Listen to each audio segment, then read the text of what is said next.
Toutes et tous. Quel est le message de l'ambassadeur des États-Unis aux Belges et aux Européens? Doit-on s'inquiéter de la posture des États-Unis? Comment alors nous rassurer? L'ambassadeur américain à Bruxelles est notre invité ce matin. C'est Bill White, il était entrepreneur américain, fondateur de Constellation Group, une société de conseil en stratégie et développement d'affaires, donateur de la campagne électorale de Donald Trump.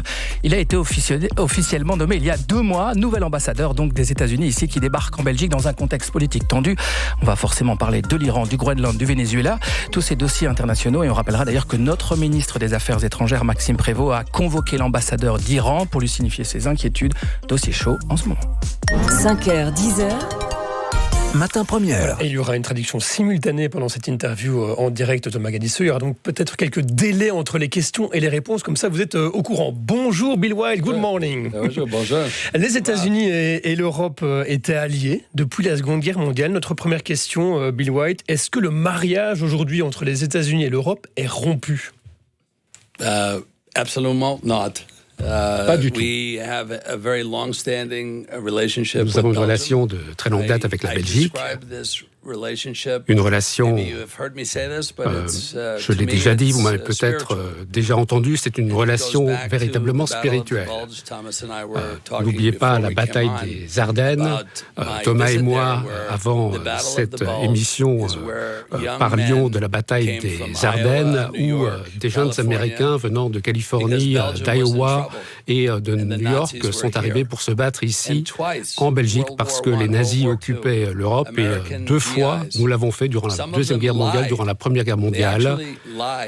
Certains Américains, en fait, sont rentrés dans l'armée pour pouvoir se battre, même si légalement ils n'avaient pas le droit de le faire. Alors on peut évidemment toujours se dire qu'on n'est pas d'accord sur tel ou tel point, mais il est important de se remémorer ces champs de bataille. Il est important de savoir où commence notre relation et où elle se termine également, et c'est une relation tout à fait particulière. Vu le positionnement des États-Unis en ce moment sur des grands dossiers internationaux, on va en parler. Est-ce que vous comprenez que les Européens ont peur des Américains? Il n'y a pas de raison du tout d'avoir peur. Je pense que parfois, dans la presse, on essaye peut-être de se trouver des raisons d'être en désaccord avec le président Trump. Je pense que le peuple américain et le peuple belge ont toujours été alignés. C'est ce que je dis également en ce qui concerne le Venezuela, l'Iran, Israël et la Palestine. Lorsque, en tant que citoyens, nous parlons, nous sommes ensemble. Donc, évitons les distractions. C'est ce que je dirais à l'Europe, évitons les distractions. Ne prêtez pas trop attention aux rapports de presse. Le président Trump s'occupe et se préoccupe de l'Europe. Le PIB de l'Europe est de 50% inférieur au PIB d'il y a 10 ans. On était plus ou moins au niveau des États-Unis. Le PIB allemand aujourd'hui, ça représente moins que le petit État américain de Virginie occidentale. Et ça, c'est un vrai problème économique. L'Europe doit se réveiller et comprendre en fait que le président Trump essaye de l'aider. Il n'y a pas d'ailleurs de partisans plus importants. Il y a notamment beaucoup d'argent qui a été mobilisé par le président Trump pour l'OTAN. Le président Trump a sauvé l'OTAN. Et donc lorsque l'on dit est-ce qu'on peut faire confiance aux États-Unis, est-ce qu'on peut faire confiance au président Trump, je pense que la question est tout à fait mal posée. On devrait bien au contraire remercier le président Trump qui a sauvé l'OTAN, qui a permis de lever 500 milliards de dollars pour protéger les populations européennes. Il s'agit en fait du grand pacificateur. Et Bill White, on rappellera que nous, on est intéressés quand même aux faits et à la presse, parce que vous évoquez, il ne faut pas trop retenir les médias. Vous avez évoqué le PIB européen et américain. Juste 2 mots comme ça pour nos auditeurs aussi. 40 000 euros par habitant, c'est le PIB de l'Europe. Et c'est vrai, aux États-Unis, pour l'instant, on est à plus de 75 000 euros, donc quasiment le double. Juste pour faire quelques vérifications en direct. Vous avez évoqué la question de la paix, du rôle, selon vous, de pacificateur en ce moment du président américain. Sur le dossier iranien, est-ce que les États-Unis vont partir en guerre? Est-ce qu'on doit s'attendre à des frappes américaines sur le sol iranien? 2 choses. Contrairement à notre ancien président, Beaucoup de Belges m'ont fait savoir qu'ils aimaient beaucoup le président Obama ou le président Biden.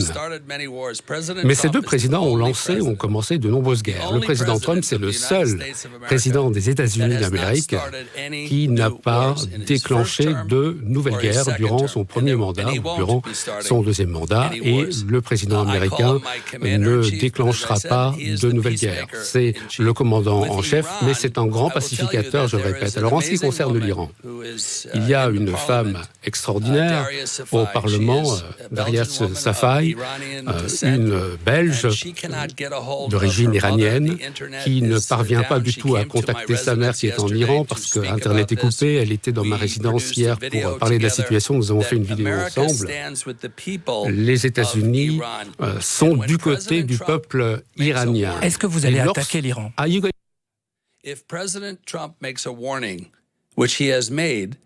Si le président Trump avertit les mollahs iraniens en leur disant qu'ils n'ont pas le droit de tuer des manifestants pacifiques, or c'est ce qui se passe. C'est un avertissement qu'a fait le président Trump. Le pouvoir iranien est allé au-delà. C'est le constat qu'on peut faire aujourd'hui. Mais croyez le président Trump lorsqu'il vous dit « évitez de tuer des citoyens innocents ». Or, c'est ce qui se passe aujourd'hui en Iran. C'est absolument effroyable. Il faut que cela cesse. Nous devons être à côté du peuple iranien. Est-ce qu'il y a un plan d'exfiltration du guide suprême iranien vers Moscou ? Quel est le rôle justement de la Russie ? Excellente question. Il faudrait peut-être la poser à Vladimir Poutine. Je ne vois pas comment ces opérations pourraient en tout cas se dérouler dans les médias, mais il faut rappeler au leadership iranien, s'ils écoutent ce programme, qu'ils devraient en fait écouter le message qui leur est communiqué de manière très claire par le président Trump. Ils sont en violation totale de la demande du président américain aujourd'hui. Billy White, je rappelle, vous êtes l'ambassadeur américain à Bruxelles. Le président des États-Unis, Donald Trump, a publié dimanche soir sur son réseau Truth Social un montage d'une page Wikipédia, le présentant comme président du Venezuela. C'est ce qui va se passer ? C'est comme ça que les États-Unis vont reprendre le contrôle du Venezuela ? Deux choses sur ce point. Nous avons un président, la personne de Donald Trump. J'en parlais d'ailleurs à des amis à Anvers. Il y a davantage de cocaïne qui arrive à Anvers, en Belgique, que partout dans tous les ports américains combinés. C'était le cas l'année dernière. Il y a davantage de drogue qui vient d'Amérique du Sud et qui parvient dans ce superbe royaume de Belgique, un pays que je visite depuis 20 ans et que j'aime. Et heureusement que le président Trump, en fait, s'est battu pour le peuple du Venezuela, parce que non seulement le Venezuela a exporté de la drogue, mais également de la criminalité, des bandes organisées en Europe et aux États-Unis. Nous ne sommes pas en guerre avec le Venezuela. Il n'y a pas d'occupation militaire, mais Maduro devra faire face à la justice américaine. Bill White, les derniers rapports des services de sécurité en Belgique n'évoquent pas la drogue du Venezuela sur le port d'Anvers. Les plus grosses saisies, c'est d'ailleurs Équateur. Et s'il y a bien de la drogue qui arrive aussi, elle provient du cannabis des États-Unis, à Bruxelles, en Belgique. Pourquoi évoquer la drogue comme argument alors que c'est le pétrole qui intéresse le président américain ? Non, c'est pas le pétrole. C'est pas le pétrole. Nous avons voulu procéder à l'arrestation et aux poursuites de Nicolás Maduro, qui est le président illégitimement élu du Venezuela, qui a truqué les élections précédentes. C'est de notoriété publique. Il exporte des activités criminelles, le train des Yagua, avec toute une série d'activités criminelles et de trafic de drogue aux États-Unis, à l'ouest et à l'est. Lorsqu'on dit que Maduro, en fait, n'est pas un trafiquant de drogue, c'est tout à fait incorrect. Mais donc, c'est une histoire de démocratie, c'est une histoire de drogue ou c'est une histoire de pétrole ? Quel est l'intérêt des États-Unis d'avoir capturé le président Maduro, selon vous ? Les messages sont confus. Alors,